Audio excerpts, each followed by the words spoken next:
నమస్తే, welcome to our channel. నేను సిరి. ఏపీలో జగన్మోహన్ రెడ్డి గారి మీద ఒక సర్వే అయితే నిర్వహించారు మన షర్మిల గారు. అయితే అందులో చాలా వరకు సంచలనంగా ఉన్నాయని చెప్పేసి తెలుస్తుంది. అయితే ఈ రిపోర్ట్ని మన రేవంత్ రెడ్డి గారికి ఇస్తున్నట్టు తెలుస్తుంది. అయితే ఇందులో అసలు ఏ అంశాలు ఉన్నాయి ఏంటి అని చెప్పేసి మనకి చెప్పడానికి మనతో పాటు ఉన్నారు ప్రముఖ సీనియర్ జర్నలిస్ట్ డివిఎస్ గారు. నమస్కారం సార్. నమస్తే అమ్మా.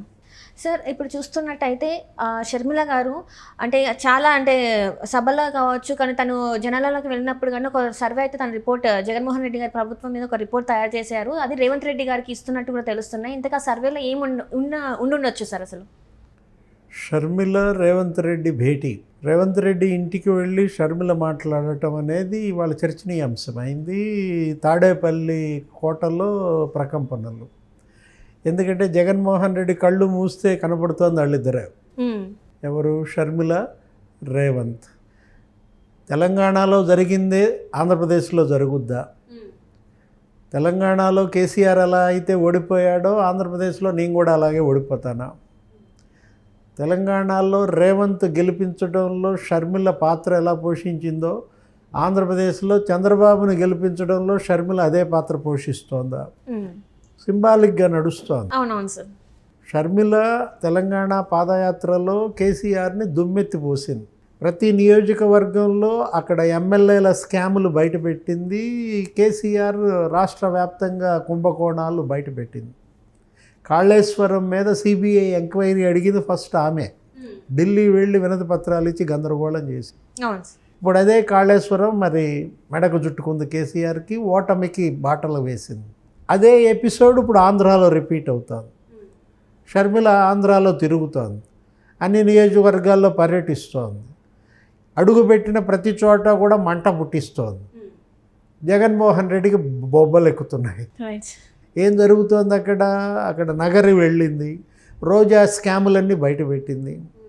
బాపట్ల వెళ్ళింది, అక్కడ ఎమ్మెల్యే స్కాములు బయటపెట్టింది. ఇలా మనం చూస్తూ ఉన్న దీంట్లో సింబాలిక్గా కలుస్తోంది. అంటే కేసీఆర్ ఓడిపోయినట్లే నేను ఓడిపోతా అనే భయం జగన్మోహన్ రెడ్డిలో వచ్చేసింది. ఇప్పుడు నిన్న రేవంత్ రెడ్డితో భేటీ వల్ల రేవంత్ ఏం చేయబోతున్నాడు? నెక్స్ట్ రేవంత్ కూడా ఆంధ్రప్రదేశ్లో ప్రచార బాధ్యతలు తలెత్తుకుంటాడా?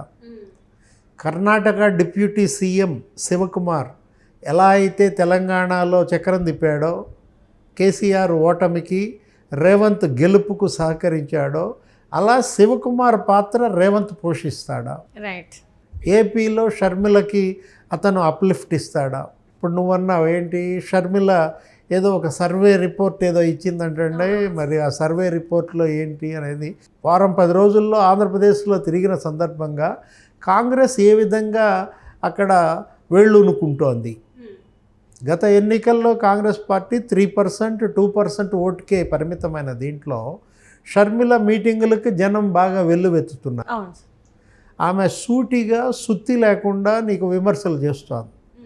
Direct attack. ఏదైతే జరిగిందో అదన్నీ క్లుప్తంగా తను వివరించడం జరుగుతుంది సార్. ఏదేది అన్యాయం జరిగింది అసలు ఇదే అడుగుతుంది. స్పెషల్ స్టేటస్ అన్నో ఏది ఇంతవరకు రాలేదు కదా అని కూడా అడగడం జరిగింది. సో వీటన్నిటికీ ఎక్కడ కూడా తన జగన్మోహన్ రెడ్డి గారి నుంచి ఎక్కడ కూడా సరైన సమాధానం అయితే ఇంతవరకు దొరకలేదు మనకి.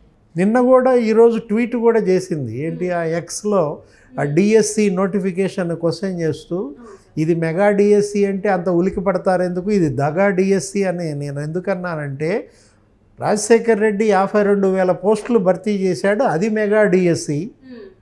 నువ్వేమో మరి 25,000 పోస్టులు భర్తీ చేస్తానన్నావు, 5 ఏళ్ళు అసలు నోటిఫికేషన్ ఇవ్వలేదు. ఎలక్షన్కి 4 రోజుల ముందు ఇచ్చిన నోటిఫికేషన్లో కూడా నువ్వు 6,000 పోస్టులు భర్తీ చేస్తానంటే అది మెగా డిఎస్సి ఎలా అవుద్దన్నాయి, దగా డిఎస్సి అంది. స్పష్టంగా చెప్తోంది. ఏంటి, నువ్వు ఎంత డ్యూరేషన్ ఇచ్చావు, 30 రోజుల్లో డిఎస్సి ఎలా అపియర్ అవుతాం, ఎలా ప్రిపేర్ అవుతాం? ఇప్పుడు అంటే ఎన్నికల తేదీకి అది చాలా దగ్గరలో ఉన్నట్టు కూడా చెప్తున్నారు సార్. అంటే ఆ ఎగ్జామ్స్ అనేవి కూడా ఎన్నికల డేట్కి చాలా దగ్గరలో ఉన్నాయి. ఇంకొకటి ఏంటంటే నిరుద్యోగులు ఈ దెబ్బతోని మళ్ళీ జగన్ వైపు మళ్ళీ అవకాశాలు ఉన్నాయని చెప్పేసి తను భావిస్తున్నాడు అని చెప్పేసి కొంతమంది అంటున్నారు. ఇందులో అంటే అది జరిగే పరిస్థితులు కనిపిస్తున్నాయా సార్? నిరుద్యోగం పెరిగిపోయింది. జాతీయ సగటు 14% ఉంటే జగన్మోహన్ రెడ్డి సీఎం అయ్యాక 24%కి పెరిగింది ఆంధ్రప్రదేశ్లో అన్ఎంప్లాయ్మెంట్ రేట్. 10% పెంచేసారు. అవును సార్. అంటే ఎలా నిరుద్యోగం పెరిగిందంటే కంపెనీలను తరిమేశాడు, భయపెట్టి కంపెనీలన్నీ పారిపోయేలా చేసినందువల్ల నీకు నిరుద్యోగులు కూడా వలసపోతున్నారు అన్నమాట. అలాంటి పరిస్థితుల్లో ఇప్పుడు ఆ డిఎస్సి పెట్టినా కూడా ఎలా ప్రిపేర్ అవుతారు? నీకు అసలు నిజంగా ఇవ్వాలనుందా ఉద్యోగాలు? 150 పుస్తకాలు ప్రిపేర్ అవ్వాలి. ఇప్పుడు అది ప్రిపేర్ అవ్వాలంటే రోజుకు 5 పుస్తకాలు ఎలా చదవగలరు అంటూ క్వశ్చన్ చేస్తోంది ఆమె. సూటిగా షర్మిల చేసే ప్రశ్నలకి జవాబులు చెప్పలేక ఇతను ఏం చేస్తున్నాడు, షర్మిలను అప్రదిష్ట పాలు చేసే పోస్టులు పెట్టిస్తున్నాడు తన సోషల్ మీడియాతో. ఆమె కులాన్ని, ఆమె భర్త కులాన్ని అవహేళన చేసేటట్టుగా షర్మిలా రెడ్డి కాదు, షర్మిలా శాస్త్రి అని. వాళ్ళ మేనత్తేమో ఆమె ఇంటర్ క్యాస్ట్ మ్యారేజ్, ఆమెమో వైఎస్ విమలారెడ్డి అంట. చెల్లి ఇంటర్ క్యాస్ట్ మ్యారేజ్ చేసుకుంటే చెల్లినేమో శాస్త్రి అనాలి, మరుసపల్లి షర్మిలా శాస్త్రి అంటున్నాడు. నిన్ను పాదయాత్రలో చేసి మరి నిన్ను గెలిపించినప్పుడు షర్మిలా రెడ్డి, ఇప్పుడు నీ మీద విమర్శలు చేసేటప్పుడు షర్మిలా శాస్త్రి. కాంగ్రెస్ వైపు ప్రజలు మొగ్గు చూపుతున్నారు. ఏ BC, SC, ST, Muslim vote bank ఉందో జగన్కి మళ్ళిందో ఆ ఓట్ బ్యాంక్ అంతా మళ్ళీ షర్మిల ద్వారా కాంగ్రెస్కి వస్తారు. అంతే కదా. అది జగన్మోహన్ రెడ్డిలో కలవరం. అంటే ఇక్కడ ఉన్న నాయకులు కూడా కాంగ్రెస్ నుంచి వచ్చిన నాయకులే కదా సార్. ఇప్పుడు ఏమి జగన్మోహన్ రెడ్డి గారు తన లీడర్షిప్ క్వాలిటీస్తో ఆకర్షించిన వాళ్ళు కాదు కదా. ఎవరైతే మన రాజశేఖర రెడ్డి గారి అభిమానులు ఉన్నారో కాంగ్రెస్ నుంచి వెళ్ళి అక్కడెక్కడైతే కాంగ్రెస్ పార్టీ లేకుండా అయిపోయింది కాబట్టి అక్కడున్న నాయకులు ఇందులోకి వచ్చి ఉన్నారు కాబట్టి మళ్ళీ వీళ్ళందరూ కాంగ్రెస్ పార్టీలోకి వెళ్ళే అవకాశాలే కనిపిస్తున్నాయి కదా. అంతే కదా. ఇప్పుడు నీరు పల్ల మెరుగు, నిజం దేవుడు ఎరుగో ఏదంటారు. ఇప్పుడు పల్లానికి పోవాల్సిందే కదా. ఇవాళ కాంగ్రెస్ పల్లంలో ఉంది కాబట్టి ఈ వైసీపీ నీళ్ళంతా కాంగ్రెస్కి వెళ్ళిపోతున్నాయి. ఇప్పుడు బ్రదర్ అనిల్ కుమార్ ఇంపాక్ట్ తీవ్రంగా ఉంది. అతను పాస్టర్లందరితో మీటింగ్ పెడుతున్నాడు, షర్మిల భర్త. క్రిస్టియన్స్ అందరినీ ఏకం చేస్తున్నాడు. మణిపూర్లో 2000 చర్చిలు తగలబెట్టి 60,000 మంది క్రైస్తవుల మీద దాడులు చేస్తే క్రైస్తవుడైన జగన్మోహన్ రెడ్డి కనీసం స్పందించాడా? బీజేపీని ఒక మాట అన్నాడా? ఎందుకని వాళ్ళకి సంఘీభావంగా ఇతను నిలబడలేదు? ఇతను అసలు క్రిస్టియన్నే కాదు అని తేల్చేస్తున్నారు. దాంతో క్రిస్టియన్ ఓటు అంతా కూడా షర్మిల ద్వారా కాంగ్రెస్కి వెళ్ళే అవకాశం ఉంది. ఇది జగన్మోహన్ రెడ్డి కలవరపడుతున్నాడు అనమాట. ఇప్పుడు రేవంత్ షర్మిల కల్లోకి వస్తున్నారంటే కారణం అదే. షర్మిలని ఎంత టార్గెట్ చేస్తే, షర్మిల ఇమేజ్కి ఎంత డ్యామేజ్ చేస్తే ఆ కాంగ్రెస్ పార్టీ ఇమేజ్ ఎంత పెరుగుద్ది. వీళ్ళు డ్యామేజ్ చేస్తున్నాం అనుకుని ఇమేజ్ పెంచుతున్నారన్నమాట. ఇప్పుడు ఆమె స్పష్టంగా ఏం చెప్తోంది, తెలంగాణలో నేను పార్టీ పెట్టాను, అక్కడ నేను పాదయాత్ర చేశాను, తెలంగాణ నియంతని ఇంటికి పంపాను. ఎవరు? కేసీఆర్.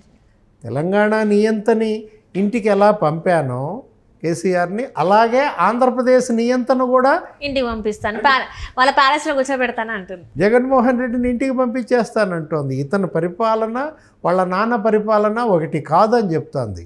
రాజశేఖర్ రెడ్డికి జగన్మోహన్ రెడ్డికి నక్కకి నాగలోకానికి ఉన్నంత తేడా ఉందని కూడా చాలా ధ్వజమెత్తుతోంది. ఇప్పుడు కంగారు బయలుదేరింది. అందుకని ఆమెకి ఏ విధంగా ఆమె కాళ్ళకి బంధాలు వేయాలా అని చూస్తున్నారు. ఇప్పుడు నువ్వు పులివా, పేపర్ పులివా అనేది అడిగింది. సాక్షి సింహానివా అని అంది. నిజంగా పులివో సింహానివో అయితే మరి మోడీ ప్రభుత్వం మీద గర్జించవెందుకు అంది. ప్రత్యేక హోదా కావాల్సిందే అని చెప్పి పంజా విసరలేదేంటి అన్నా అని అడిగింది. జగన్మోహన్ రెడ్డి దగ్గర జవాబు లేదు. షర్మిల చేసే ప్రశ్నలకు జగన్ జవాబు ఇవ్వలేని పరిస్థితుల్లో ఎందుకున్నాడు?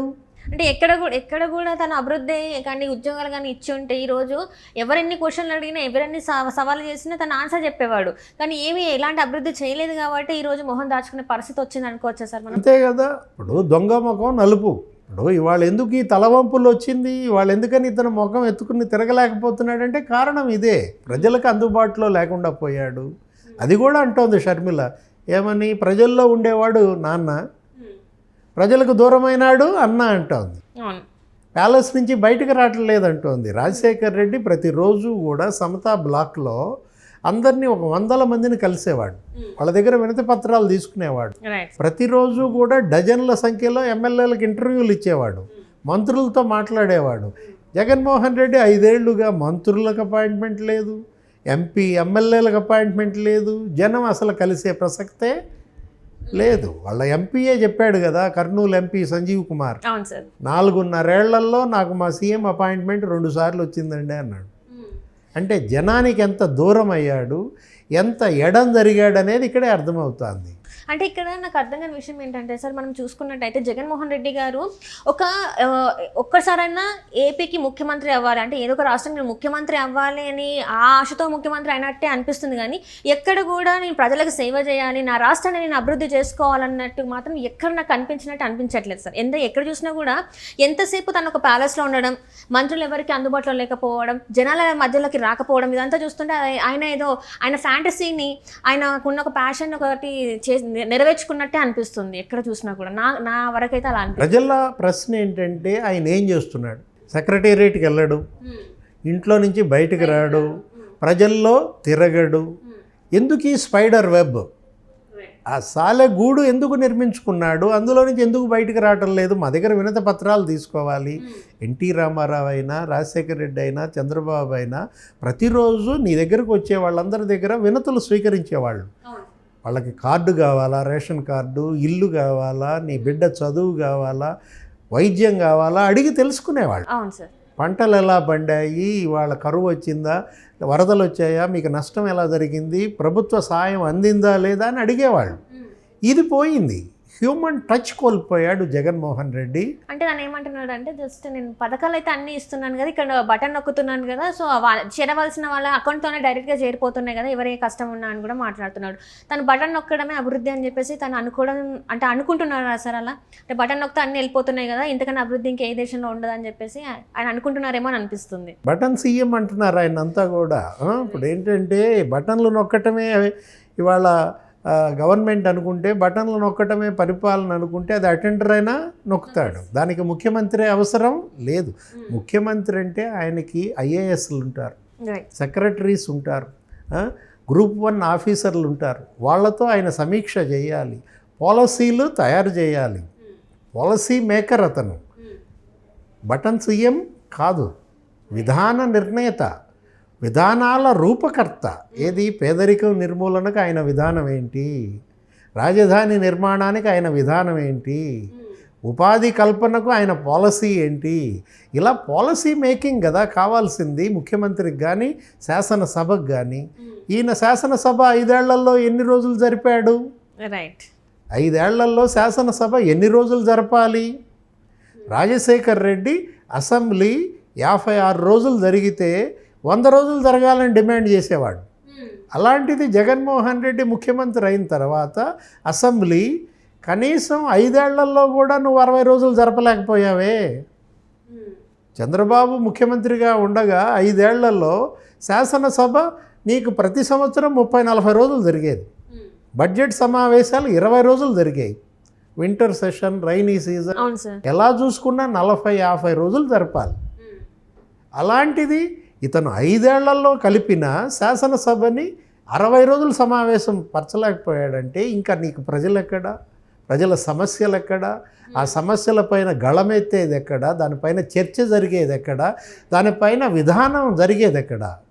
నువ్వు విధానం నిర్ణయిస్తే ఆ విధానాన్ని అమలు చేయాల్సింది యంత్రాంగం. Total collapse. Right sir. So system collapsed, assembly collapse అయింది, నీకు మెషినరీ కొలాప్స్ అయింది, నీకు గవర్నమెంట్ కొలాప్స్ అయిపోయింది. అదే ఇవాళ ఆంధ్రప్రదేశ్ ప్రారంధం. ఈ సర్వే అంతా ఇప్పుడు ఈ సర్వే రిపోర్ట్లు ఇదంతా మనకి రేవంత్ రెడ్డి గారికి షర్మిల గారు అందిస్తున్నారు అనుకోవచ్చా సార్ మనం? అంతే కదా. ఏది? జగన్ ఓటమి ఖాయం, నాకు ఇచ్చిన task completed, operation completed, patient die అని చెప్పింది అనమాట. Right sir. Okay sir, thank you so much sir. నమస్తే.